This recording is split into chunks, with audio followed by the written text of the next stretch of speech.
palamunin ka lang. Kung wala ako, paano ka? Palit tayo, ako sa bahay, ikaw magtrabaho. Saan napupunta sweldo ko? Ano ikinapagod mo?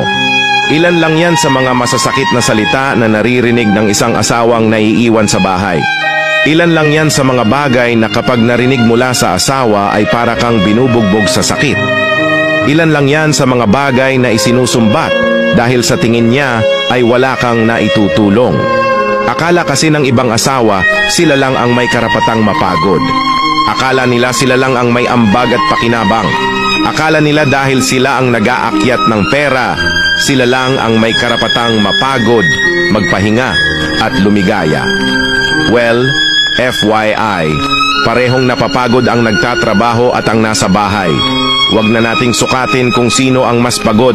Basta ang klaro, parehong napapagod, parehong may naiaambag, at parehong kailangan ng pahinga at maayos na tulog.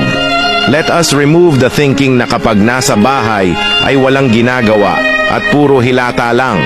Tanggalin sana natin sa isip natin na porke nasa bahay hindi napapagod at palamunin lang.